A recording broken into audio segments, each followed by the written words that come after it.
Mario has collected a lot of moons throughout his adventures, but recently, Princess Peach told him that she's a little disappointed that he has not collected a star in quite some time. They are very classic, and they are the collectibles in her home kingdom. So Mario said, "Don't worry, next time I will be sure to grab a star as fast as I can." So he set off with his goal in mind. Mario picked up Cappy in Cap Kingdom, and both of them headed off towards Top Hat Tower. There's not even anything to collect here normally, so all they had to do was use the frog to climb up, jump into the topper fight, and defeat him to move on. The duo arrived in Cascade, and this place also does not have stars. It just has moons, but they still need to be collected. This is because the Odyssey was all busted up, and can't exactly find stars if we can't fly anywhere else with that. So unfortunately, Mario had to do something that he was all too familiar with and grab 5 moons.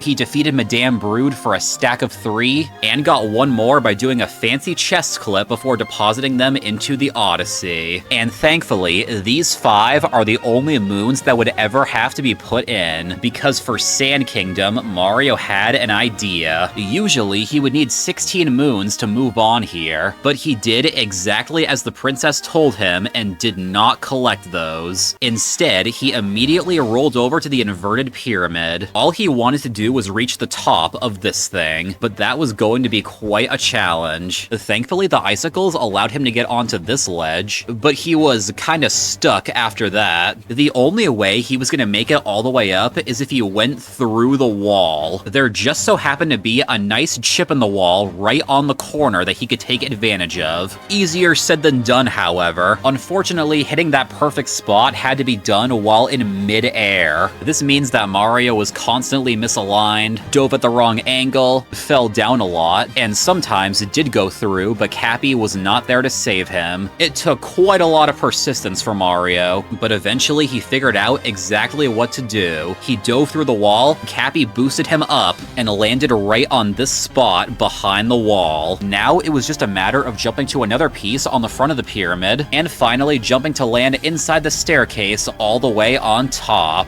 This is exactly what he wanted, because now he could defeat Harriet and grab this multi-moon. But don't worry, nothing more than that. Now the pyramid raised and it was nighttime. This means the secret painting to Metro Kingdom was now open. And hey, if future kingdoms are already opened up, maybe Mario can find a star. Well, they look to be pretty deserted on this isolated platform that just had a normal moon on it. But then Mario remembered that Cappy could do a little magic trick, so he tried to help him to do it again. Mario set himself up right on this ledge, sent out Cappy, and he ground pounded down a lot of times. This gave him a lot of distance to work with, so when Mario jumped up to the top of the box, Cappy could just teleport right over to the mainland, and then he just captured the binocular, sending Mario over there with him. This had opened up so many possibilities, because now they could go up and travel through this painting to Lake Kingdom, because once in this place, right behind them was this other painting to Luncheon, and they were put on another faraway platform. But Mario knew that a star had to be close, so he just had to keep going. Although, it did look like he was too far away from the mainland to make it there. This would require a huge jump, and it was also going to be pretty difficult. But after everything Mario had done up to this point, he knew there had to be a way. So he learned the top secret method called the roll cancel. He rolled off the platform, canceled it right at the edge, and moved to the side. Then he just had to vector back towards his target for a little more distance. But getting the timing and the angles just right was really hard. He had to use even more persistence than before. It was just way too easy for things to go wrong here, but Mario was no stranger to a challenge. He was determined to make Peach happy, and he would stop at nothing to make it happen. So he just kept going and going and going until the roll was perfect, the vector was perfect, everything was lining up just as it should, and he just had to make one final dive to the lava.